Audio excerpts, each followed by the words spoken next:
Hello नमस्कार. मी तेजस्विनी. तुम्हा सर्वांचं आपल्या चॅनेलवरती खूप खूप मनापासून स्वागत आहे. सर्वांना श्री स्वामी समर्थ. आय होप की तुम्ही सगळेजण मस्त आणि मजेत असाल. स्वामी महाराज तुम्हा सर्वांच्या मनातल्या चांगल्या इच्छा पूर्ण करू देत. तर आजचा जो व्हिडिओ आहे तर तो शेवटपर्यंत नक्की कंटिन्यू करा. आणि व्हिडिओ जर तुम्हाला आवडला असेल तर चॅनेलला लाईक, शेअर आणि सबस्क्राईब करायला मात्र विसरू नका. तर चला तर मग आता व्हिडिओला सुरुवात करूयात. तर इथे ना सकाळचा टायमिंग होता आणि इथे मी जीविकाचा टिफिन जो आहे ना तर तो तिला रेडी करून देत होते. आणि तिच्यासाठी मी आज बटाट्याची भाजी बनवलेली होती. आणि सकाळी सकाळी ना कधी कधी बघा लहान मुलं खूप चांगल्या पद्धतीने स्वतःचं आवरतात आणि कधी कधी मात्र खूप त्रास देतात. म्हणजे सकाळी उठल्यापासून येत ना त्यांचंच नाव घ्यावं लागतं सतत आणि हे कर ते कर असं म्हणावं लागतं. तर जीविकाचं सुद्धा तसंच आहे. कधी कधी ती एकदम सगळी कामं स्वतःची स्वतः करते आणि कधी कधी खूप कंटाळा करते. तर इथे मी तिला तेच ओरडत होते की नाश्ता करून घे म्हणून. आणि तिला स्कूलला जाण्याआधी ना मी काही ना काहीतरी खायला जे आहे ना तर ते तिला देतच असते मी. कारण की मी तिला कधी उपाशी असं स्कूलला लावत नाही. थोडं का होईना मी तिच्यासाठी भाजी चपाती तिला देत असते खाण्यासाठी. आणि कसं मुलं स्कूलला जातात म्हटल्यावरती थोडंसं खाऊन वगैरे गेलं की बरं पडतं. कारण की कसं एक तर सकाळी त्यांनी काही खाल्लेलं नसतं आणि मग कधी शॉर्ट ब्रेक जो आहे तिचा तर तो मग लेट होतो. तर त्याच्यामुळेच ना तिला स्कूलला जाण्याआधी मी थोडी का होईना चपाती भाजी जे काही मी तिच्या टिफिनसाठी करते तर तेच मी तिला देत असते खाण्यासाठी. तर इथे तिचा टिफिन जो आहे ना तर तो मी रेडी केलेला होता. आणि त्यानंतर मग तिला तिची आजी गेलेली होते सोडवायला स्कूलमध्ये. तर म्हटलं तोपर्यंत मग जी काही क्लिनिंग असते आपली तर ती मी करून घेते. जोपर्यंत ती जात नाही ना तर तोपर्यंत मी काही क्लिनिंग वगैरे करायला घेत नाही. कारण की तिचं आवरून वगैरे द्यायचं असतं. टायमिंग फिक्स ठरलेला असतो तिचा. आणि मग 8:30ला ती घरातून बाहेर जाते. तर त्यामुळे कसं जर क्लिनिंग वगैरे करत बसलं तर मग तिचं आवरायचं राहतं. आणि कसं सगळं व्यवस्थित मुलांना दिलं तर स्कूलमध्ये गेल्यानंतर ना मग त्यांना सुद्धा पुढे प्रॉब्लेम नको म्हणजे त्यांच्या मॅडम वगैरे शिकवताना. म्हणून मग तिच्या बुक्स वगैरे सगळं जे काही असेल ते व्यवस्थित मी एकदा चेक करते. आणि मग ती स्कूलला गेली की त्यानंतर ना मग ही माझी जी काही क्लिनिंगची कामे वगैरे असतात तर मग ती पुढे चालू होतात. तर आधी हॉल वगैरे जो काही पसारा वगैरे झालेला होता ना हॉलमधला तर तो मी आवरून घेतला. आणि त्यानंतर मग इथे थोडीशी कपडे कालची जी आहेत ना तर ती एक्स्ट्राची होती. तर मग ही सगळी वॉश केलेली होती पण उन्हामुळे एवढी काय अशी कडक ती म्हणजे सुकलेली नव्हती म्हणून मग मी ती बाहेरच ठेवली होती. आणि मग आता सकाळी ना इथे फॅन खाली रात्री मी आणून ठेवलेली होती. मग सकाळी ती सुकलेली होती व्यवस्थित म्हणून मग ती घड्या घालून व्यवस्थित अशी ठेवली एका जागेवरती जेणेकरून मग नंतर ती मला ना कपाटामध्ये व्यवस्थित अशी ठेवता येतात. आणि सकाळी सकाळीच ही जी काही कामे असतात ना तर ती मी आवरून घेते जेणेकरून मग दुपारी ना थोडंसं रिलॅक्समध्ये मला सुद्धा वेळ मिळतो आणि आरामसुद्धा थोडाफार जो आहे ना तर तो दुपारी करायला येतो. आणि मग सकाळची जी काही घरं वगैरे झाडायची असतात ना तर ती मी सकाळी झाडून घेते. पारुशी जी काही घरं आपण म्हणतो तर ती सकाळी कसं क्लिनिंग वगैरे करून घेतली ना की म्हणजे बरं पडतं आणि एक चांगली पॉझिटिव्ह एनर्जीसुद्धा आपल्या घरामध्ये राहते. तर त्यामुळेच ना कधीही म्हणा सकाळी उठल्यानंतर ना आपलं काम वगैरे झालं सकाळचे मुलांचे डबे वगैरे गेले की लगेचच घर जे आहे ना तर ते झाडायला घ्यायचं. आणि एखादी व्यक्ती जर घरातून बाहेर पडली तर लगेचच घर झाडायला घ्यायचं नाही. असं म्हणतात की एखादा माणूस जर पुढे गेलं आणि आपण लगेच मागून जे आहे ना तर ते घर जे आहे ते झाडू नये असं म्हणतात. तर त्यामुळे 10 ते 15 मिनिटांचा ब्रेक घ्यायचा आणि त्यानंतरच मग आपलं जे घर आहे तर ते झाडून वगैरे घ्यायला सुरुवात करायची. तर मी आधी बेडरूम वगैरे झाडते त्यानंतर मग किचन आणि सगळ्यात शेवटी जे आहे ना तर ते हॉल जो आहे ना तर तो मी झाडायला घेते. तर आता इथे किचनमध्ये ना सकाळीसुद्धा मी झाडू मारते. म्हणजे सकाळी जेव्हा मी स्वयंपाकाला सुरुवात करते तर तेव्हासुद्धा मी झाडून मारूनच घेत असते. आणि त्यानंतर मग एकदा सगळी कामं वगैरे झाली की परत एकदा झाडू जो आहे तर तो मी मारून घेत असते. आणि घर छोटं असलं ना की बघा पटकन आवरून होतं. आणि मोठी घरं आवरायची म्हटलं ना तर खूप वेळ जातो. म्हणजे पाहताना आपल्याला वाटतं की मोठं घर आहे किंवा असावं मोठं घर. प्रत्येकाचं म्हणजे असं असतं की आपलं घर थोडंसं मोठं किंवा प्रशस्त असावं जेणेकरून मग कधी पाहुणे वगैरे आले किंवा एखादा कार्यक्रम जरी आपल्याला करायचा म्हटलं तरी सुद्धा तो व्यवस्थितरित्या आपल्या घरामध्ये पार पाडला जाईल असं सगळ्यांनाच वाटत असतं. पण कसं होतं ना छोटी घरं जेव्हा आपण आवरतो ना तर ती पटकन आवरली जातात आणि दिसताना सुद्धा व्यवस्थित दिसतात. पण मोठ्या घरांचं कसं होतं ना एकदा मोठं घर झालं ना की पसारा सुद्धा तेवढाच होतो. आणि मग तो आवरायला सुद्धा आहे ना आपल्या नाकी नऊ येतात. म्हणजे जे रोजच्या रोज क्लिनिंग करतं ना त्या घरांची तर त्यांनाच ते म्हणजे माहिती असतं की किती क्लिनिंग करावी लागते आणि किती वेळ आहे ना तर तो क्लिनिंगसाठी आपला द्यावा लागतो. म्हणजे माझ्या मम्मीच्या इथेच ना म्हणजे तिचे 2 रूमच होते मम्मीचे.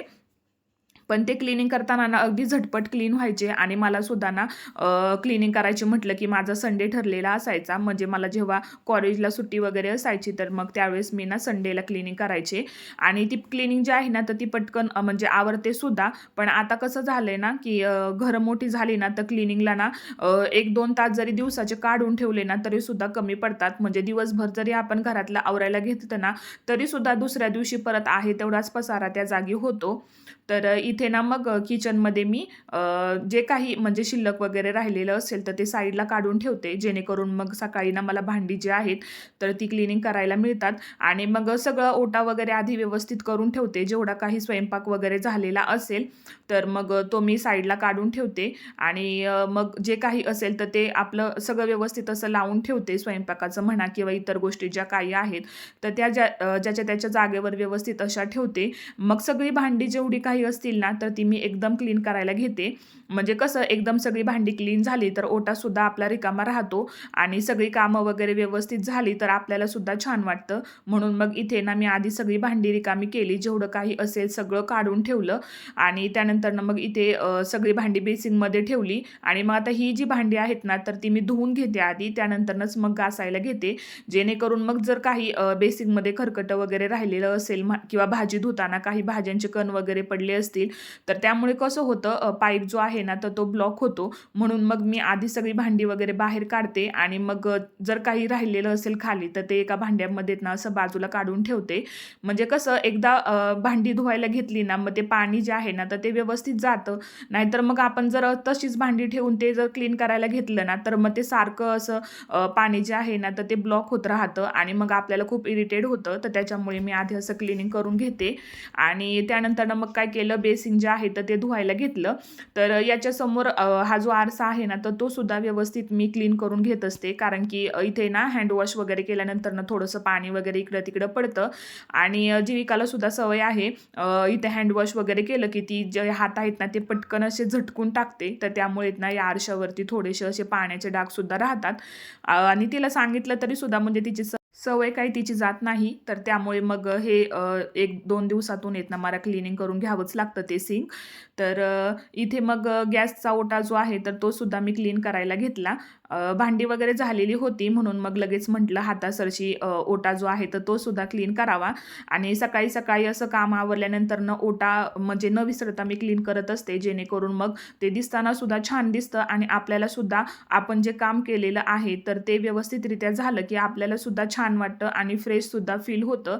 आणि ही सगळी जेव्हा आपण कामे करत असतो ना बघा, घरातली क्लिनिंगची म्हणा किंवा आवरावरीची म्हणा, जी काही कामे आपण करतो ना तर ती कामे केल्यानंतर आपल्याला कोणीही शाबासकी देत नाही. म्हणजे कोणी म्हणत नाही की आज तुम्ही इतकी कामे केली किंवा तेवढी कामं केली. कोणीही ते म्हणजे शक्यतो कोणी एवढं नोटीस सुद्धा करत नाही. तर त्यामुळे स्वतःला एक काय म्हणतो ना आपण शाबासकी द्यायची की आज आपण एवढं काम केलेलं आहे आणि छान पद्धतीने केलेलं आहे, व्यवस्थित सगळं काम झालेलं आहे. तर असं समजून स्वतः समजूत काढायची. जरी कोणी आपल्याला अप्रिशिएट वगैरे केलं नाही तरी स्वतःला करायचं, जेणेकरून आपल्याला कामासाठी अजून एनर्जी आहे ना तर ती मिळत राहते आणि आपला मूड जो आहे ना तर तो सुद्धा चांगला राहतो. तर घरातली कामे आवरली आणि त्यानंतर मग बाहेर आले. इथे अंगण जे आहे तर ते स्वच्छ करायला घेतलं. तर कचरा फार काही नसतो, कारण की मी रोज म्हणजे बाहेरचं जे आहे ना तर ते स्वच्छ धुवून घेते पाईप लावून आणि झाडून सुद्धा घेते. जर कचरा असेल तर आधी झाडून घेते आणि जर कचरा वगैरे इतका नसेल तर मग आपलं पाईप लावून स्वच्छ धुवून घेते सगळं, जेणेकरून धूळ जी आहे तर ती राहत नाही जास्त. आणि जसं आपण आपलं घर स्वच्छ ठेवतो तर त्याच पद्धतीने आपण आपलं अंगण म्हणा किंवा आजूबाजूचा जो काही परिसर असेल तर तो क्लीन करून ठेवणं तितकंच गरजेचं आहे. आणि अंगण थोडंसं आमचं मोठं आहे तर त्याच्यामुळे मला थोडासा वेळ जास्त लागतो इथे. तर त्याच्यामुळे कसं होतं एक्स्ट्राचा वेळ माझा इथेच जातो, पण तरीसुद्धा क्लिनिंग करणं तितकंच गरजेचं असतं. म्हणून मग मी ते न चुकता रोजच्या रोज जे आहे ना तर ते क्लीन करून ठेवत असते. जर कधी पाण्याचा काही प्रॉब्लेम वगैरे झाला तर मग ते मी स्किप करते. तर त्यानंतर मग मी घरात आलेले होते तर फ्रीजमध्ये ना भरपूर गर्दी झाल्यासारखं मला वाटत होतं. कारण की कसं होतं आपण एखादी भाजी वगैरे घेतली किंवा दुधाचे पातेले वगैरे घेतले तर कधी कधी काय होतं लक्षात राहत नाही बाहेर काढायचं आणि भाजीचं आणलं की आपण तसंच तसंच ठेवून दिलं एखाद्या वेळेस तर मग ते तसंच राहत जातं फ्रीजमध्ये आणि आपण एक्स्ट्राचं सुद्धा काही घेऊन आलो की तिथेच ठेवतो. आणि कसं स्किप होतं म्हणजे रोजच्या रोज काही असं गोष्टी ज्या आहेत तर त्या लक्षात राहत नाही कामाच्या व्यापामुळे म्हणा किंवा इतर गोष्टींमुळे म्हणा. तर ज्यावेळेस वेळ असतो ना तर त्यावेळेस मग अशी क्लिनिंग जी आहे ना तर ती करून घ्यायची म्हणजे कामसुद्धा आपलं होतं आणि आपला वेळसुद्धा निघून जातो. तर भाज्या वगैरे तर सगळ्या मी निवडून वगैरे घेतच असते. पण तरीसुद्धा फ्रिजमध्ये थोडंफार इकडे-तिकडे सगळं होत राहतं आणि मग ते नाही क्लीन केलं की ते व्यवस्थितसुद्धा दिसत नाही. म्हणून ते इथे मी क्लीन करून घेत होते आणि एक फ्रिज जो आहे ना, तर तो क्लीनच होता. फक्त मी तो पुसून घेण्याचा म्हणजे प्रयत्न करत होते. जेणेकरून मग थोडीशी जरी खराब वगैरे काही दिसलं फ्रिजमध्ये तर ते लगेच क्लीन होतं आणि एकदम जर क्लीनिंग करायला घेतलं तर बराचसा वेळ जो आहे ना, तर तो आपला जातो आणि जरी काही खराब वगैरे झालेलं असेल एखादी गोष्ट तर मग ती मला दिसली की मी ती लगेच साईडला काढून ठेवते जेणेकरून मग फ्रीजमध्ये जो स्पेस आहे ना तो तो राहतो. उगाचच गर्दी जास्त झाली तर मग आपल्याला सुद्धा सुचत नाही कुठे काय ठेवायचे आणि एकदमच गर्दी वगैरे फ्रीजमध्ये तर ते दिसताना सुद्धा छान वाटत नाही. म्हणून मग मी दर 8 दिवसातून एकदा असं जे आहे ना तर ते क्लीन करून घेत असते आणि मग 20 दिवसांनी म्हणा किंवा 15 दिवसांनी असं फ्रीज जो आहे ना तर तो व्यवस्थित पुसून वगैरे घेते. आणि असं फ्रीज वगैरे क्लीन करायला घेतलं ना तर आपल्याला सुद्धा समजतं की घरामध्ये किती भाजीला वगैरे शिल्लक आहे किंवा कोणती भाजी खराब होणार आहे तर ती पटकन आपण करून टाकली पाहिजे. तर असं समजतं म्हणजे जेव्हा आपण फ्रीज क्लीन वगैरे करायला घेतला ना की त्यावेळेस सगळं समजतं आपल्याला.